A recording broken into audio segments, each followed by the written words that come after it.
Hong Kong começa a criar projeto de lei para efetivamente colocar o Bitcoin como reserva de valor. Imagina só se isso realmente acontece. A gente tem um relatório aí que prevê o crescimento das criptomoedas na América Latina num patamar de mais de 7 trilhões, galera, de dólares. É muito dinheiro.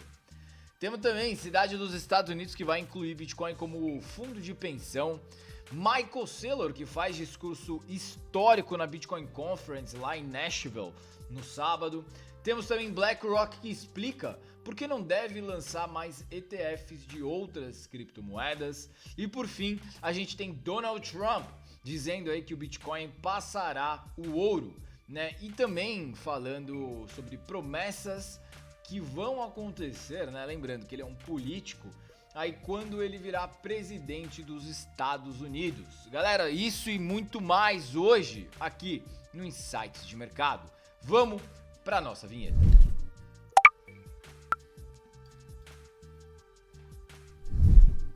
Fala, rapaziada, então sejam muito bem-vindos aqui a mais um Insights de Mercado, nosso programa de semana. Para aqueles que não me conhecem, meu nome é Lucas Nakata, sou trader aí há quase 7 anos, professor cripto do projeto 10% do André Machado. E aqui no canal a gente fala sobre criptoeconomia e mercado. Se você curtir esse conteúdo, considere se inscrever, ativando o sininho aqui embaixo e também compartilhando esse vídeo. Beleza? Boa, galera, então vamos que vamos começar aqui agora, né, a nossa pauta de hoje. Essa semana tá super cheia, tá? Então, gente, antes de mais nada, é importante a gente delimitar para vocês que tá super cheia essa semana, tá? Então, ó, a gente tá com muitos dados, tá? A gente tem PIB preliminar ali amanhã na Alemanha, temos preliminar também do PIB na zona do euro, sentimento industrial, sentimento econômico na zona do euro. A gente tem inflações de preço ao produtor, tá? IGPM aqui no Brasil. Temos a preliminar da inflação também na Alemanha, tá? Temos SPK Steeler Home Price, tá? Importante dado aí na terça-feira também do mercado americano. A gente tem Joyalts também na terça-feira no mercado americano, tá? Isso tudo só no mercado americano, só na terça-feira, tá? Quarta-feira, galera, a gente tem taxa de desemprego alemão, tá? Temos aí unemployment rate, né? Taxa de desemprego em terras tupiniquim. Temos o ADP Employment Change na quarta-feira em território americano, tá? Temos pending home sales, né? Então vendas de casas pendentes em território americano, tá? Dados do óleo e temos a decisão de taxa de juros aí de julho, tá? Que deva se manter. Então, quarta-feira, aí às 3 horas, a gente tem uma volatilidade forte entrando no mercado, tá? Com decisão de taxa de juros que deva se manter, tá? O corte efetivamente está mais para setembro, que é o que o mercado está colocando. Talvez chegue, talvez não. Não saberemos. Até quarta-feira, pelo menos, tá? O negócio é que, como o patamar está sendo mesmo jogado para setembro, né? Vamos ver se efetivamente essas taxas são cortadas em setembro, tá? Quinta-feira, galera, temos taxa de desemprego aqui em território na zona do euro, tá? Seguro-desemprego nos Estados Unidos. PMI, tá? De serviços e manufatura ali também, isso na quinta-feira, em território americano, tá? E na sexta a gente termina com payroll e taxa de desemprego. Então, galera, indicador macro pra caralho essa semana, tá? Então, volatilidade vai tá alta, tá? Se tiver operando curto prazo, toma cuidado, porque pode acabar tomando aí uma violinada de preço, tá? Então, cuidado com os alvos e os stops essa semana. Se tiver operando, cuidado, muito dado econômico, muita volatilidade. Isso pode mexer com a sua posição no final do dia, tá? Então, atenção em relação a isso. Bom, partindo aqui agora já para a pauta, galera, a gente tem Hong Kong, né? Tendo um projeto de lei aí. Na realidade, não é um projeto de lei, né?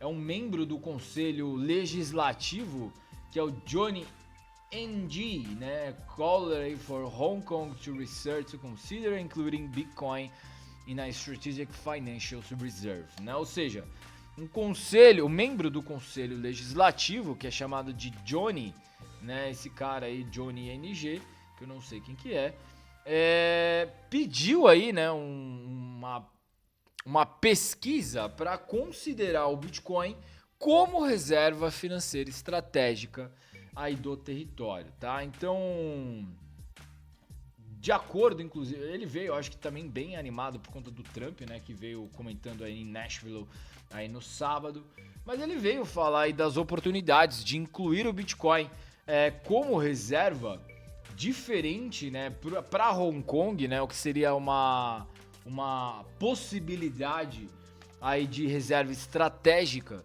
para Hong Kong. Então, né, depois aí do discurso de Trump, né, a senadora também americana Cynthia Lummis, que nem a gente falou ano passado, veio falando sobre até a proposta estratégica dele.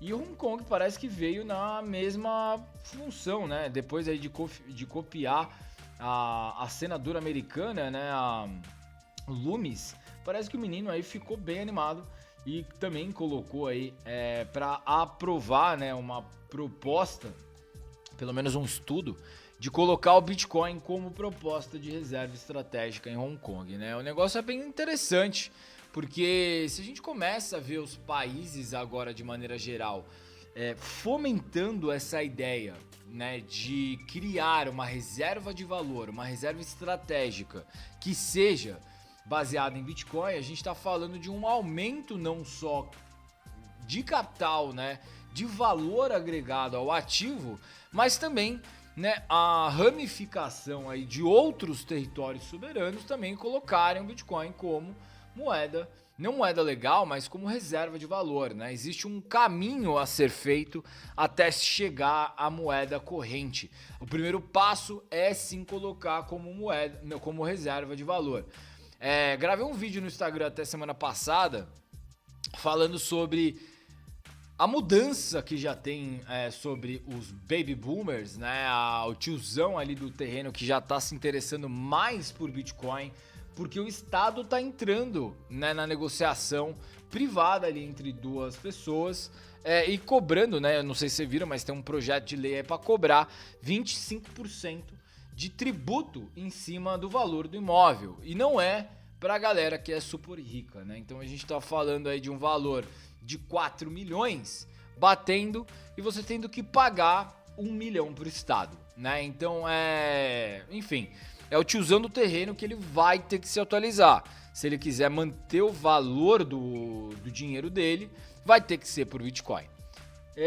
Bom, seguindo, galera, a gente tem um relatório que prevê o crescimento das criptomoedas aí na América Latina por mais de 7 trilhões de dólares, né? Então a América Latina que pode se tornar o principal hub aí do mundo, né? A gente tem já um interesse bem grande, né? Eu cheguei a mostrar para vocês há um bom tempo atrás sobre a alta crescente da América Latina, né, em relação aos países, né, pelo fato de ser um país subdesenvolvido, né, a gente tinha mais investidores de criptomoeda no mercado do que investidores na bolsa, por exemplo, em território brasileiro, né? Então aí, de acordo com o relatório da empresa Coinware, né, a gente pode ter uma passagem para 7,8 trilhões em 2024, né, um aumento significativo, né, aos 2,3 bilhões aí de 2023 e 3 bilhões de 2023. Tudo isso aí também por conta dos ETFs, né, que buscam aí um aumento agora à disposição. Países como Venezuela e Argentina que enfrentam, né, graves situações em relação à própria inflação, né? O Brasil se destaca também, né? A gente tem o Painho aqui coordenando, né, a desestruturação econômica brasileira. Então, tudo que indica mesmo é que pelo menos as pessoas mais ligadas à economia e que se preocupam com o seu dinheiro vão começar a migrar agora, né, e que detém mais conhecimento econômico, né, fugir do país, porque é aquele negócio. Cara, ninguém vai tomar o nabo por um presida, né? Então é aquele negócio. O discurso ele é falho. O rico, ou pelo menos não precisa ser rico, mas o cara que sabe lidar com o dinheiro dele, não vai ficar num país onde o dinheiro dele é desvalorizado de forma constante, né? O déficit fiscal aqui ele só aumenta, enquanto todo mundo ali que meteu o Lzão tá ali, com certeza, vivendo num mundo paralelo, porque a gente detém, cara, uma piora fiscal muito grande. E o brasileiro, ele não é burro, né? O cara que pelo menos sabe lidar minimamente com o dinheiro dele, ele vai sacar o dinheiro dele do país. Não precisa ser milionário para fazer isso. Não precisa ser super rico para fazer isso. É só ter amor pelas horas trabalhadas. Então, vamos ver, né, esse aumento aí que prevê, né, o crescimento das criptomoedas na América Latina como um todo. Vamos ver se é verdade, né? A gente já tem uma procura maior por conta dos ETFs que vem angariando muito aí dos investidores de forma geral, né? E também ânimos que acabam crescendo ainda mais o interesse pelas criptomoedas. Seguindo, galera, a gente tem cidade dos Estados Unidos que vai incluir Bitcoin aí no seu fundo de pensão, né? Então, a gente tem o estado de Wisconsin, né? Então, que fez isso, né? Basicamente. A gente tem o prefeito agora de Jersey City, que revelou aí um fundo de pensão na cidade para investir em Bitcoin, né? De acordo com o próprio Fulop, né? Que é o nome dele, Steven Fulop, a gente tem um investimento que vai acontecer através dos ETFs listados na Bolsa Americana, assim como fez o estado de Wisconsin, né? Então, eles vão colocar aí uma parte do seu fundo de pensão, não especificou ainda qual que vai ser. O estado de Wisconsin colocou 2%, né? Então até 2% aí para alocação nos ETFs de Bitcoin, o que vem aumentando cada vez mais também o interesse ali por via dos participantes, né, do meio. Então estados, municípios e cidades, né? Eventualmente até países, vamos ver aí. Porque se a gente vê Hong Kong ainda passando, né, junto com essa animação em relação ao Trump, porra, ia ser do caralho. Então a gente tem aí mais um município, né, a cidade aí de Jersey, colocando também BTC no seu fundinho, né? Então, galera, mais volume, mais interesse, mais entrada de dinheiro aí para dentro desse ecossistema animal. As coisas parecem que estão se alinhando, galera, tá? Os astros, de maneira geral, pra mim ali, estão se alinhando, né? A gente parece tá tendo uma animação, e eu vou falar que bem constante, de maneira geral, ali pro Bitcoin, tá? Que possa, talvez, ali estar em um novo movimento, talvez, não sei, mas vamos ver, né? Porque, querendo ou não, de maneira geral, eu fico bem animado com esse tipo de notícia quando a gente tá vendo aí, depois de uma Bitcoin Conference, né, tantos dados positivos ali em torno ao ecossistema. Seguindo na mesma base, né, gente, agora a gente tem Michael Saylor fazendo um discurso histórico na Bitcoin Conference, que eu acho que já era também bem de se esperar, dizendo aí sobre, né, o poder da inflação no teu dinheiro. Aí eles obviamente ele colocou ali de país em país, né? Mas ele colocou 1 bilhão aí de peso argentino, vai desaparecer o valor num ano, né? 3 anos se fosse na lira turca e 14 anos se fosse no dólar americano.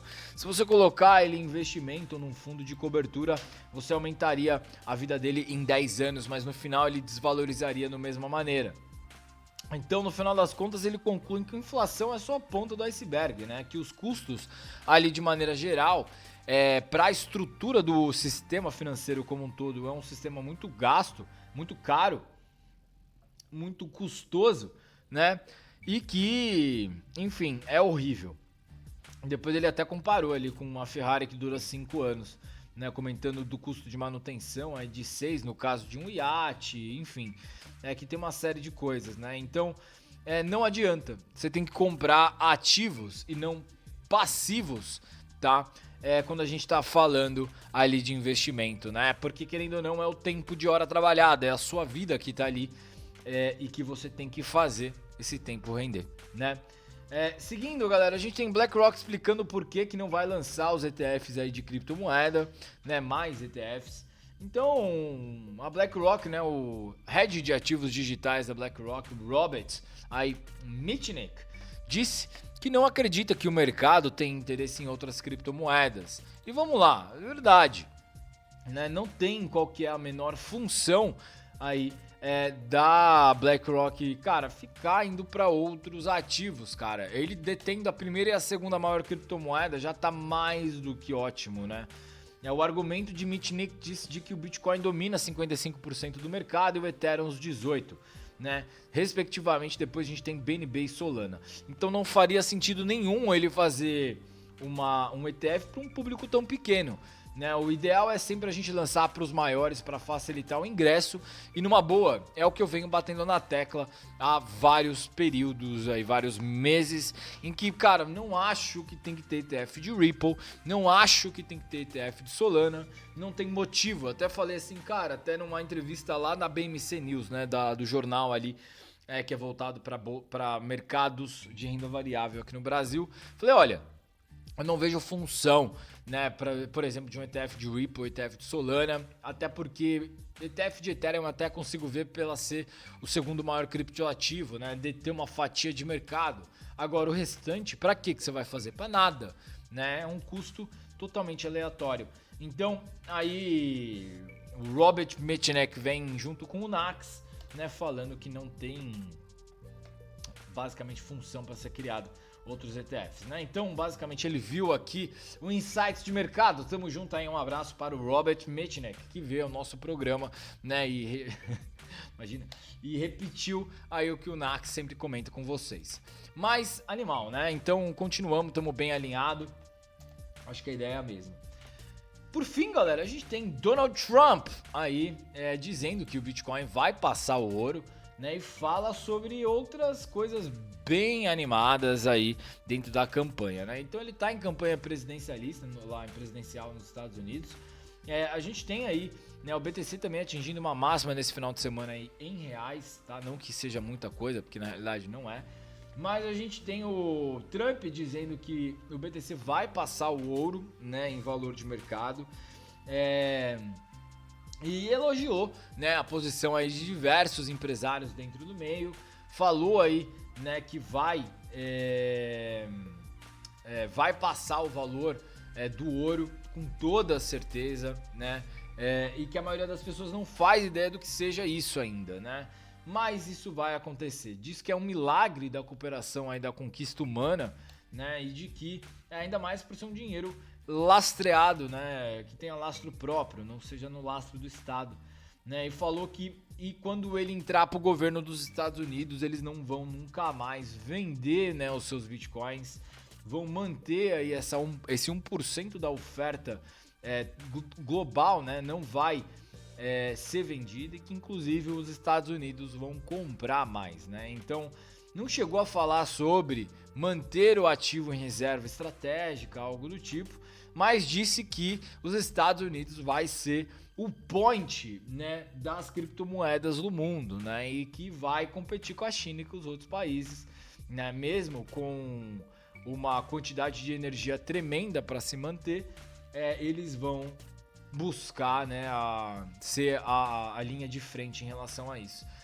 Trump fala sobre a inflação também, né, comentou outros pontos importantes e foi até estopado no meio do discurso do Trump, falando que o Bitcoin não ameaça o dólar, né, um comportamento aí atual do governo americano que está ameaçando o próprio dólar e que vem trilhões de gastos em inflação, fronteiras abertas, enfim, outras coisas do tipo, né.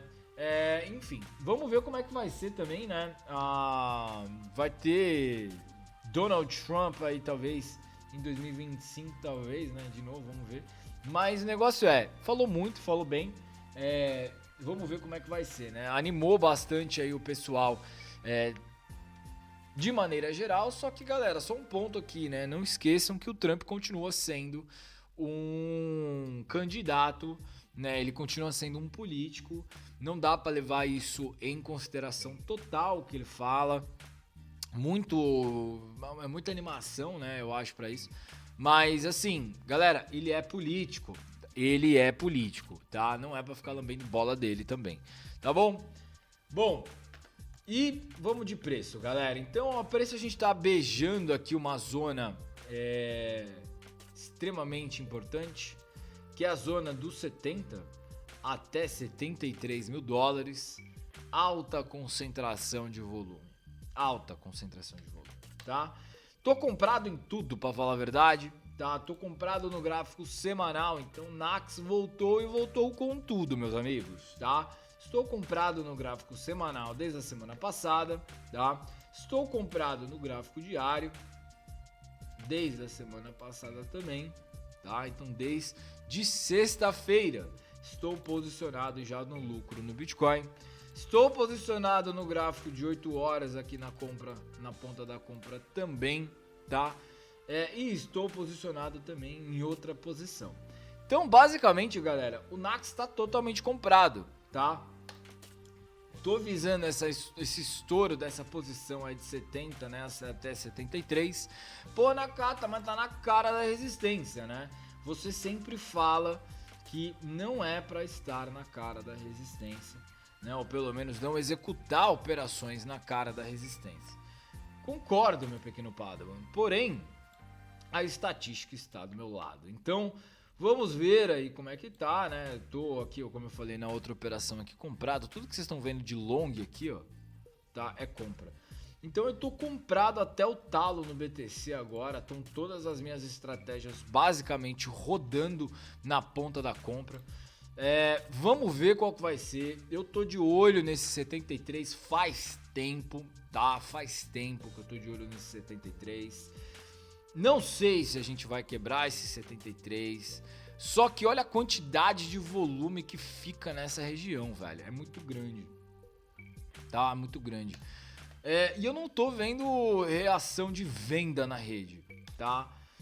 Eu acho que ele tá muito mais propenso aí a engatar uma alta, estourando esse processo de ignição, tá? Então estourando essa região de liquidez aí, formando, né, uma projeção um pouco maior, mas não sabemos. Então vamos ficar de olho para ver como é que vai ficar, mas eu tô compradaço, tá?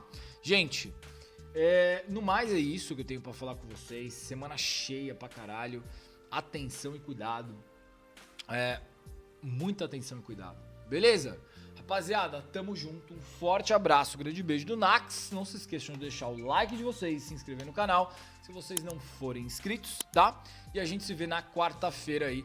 Eu vejo se eu consigo gravar o vídeo pra vocês, tá bom? Gente, no mais, um forte abraço, um grande beijo do Nax. Valeu! E a gente se vê aí no próximo Insights de Mercado, galera. Valeu, um abraço, um beijão!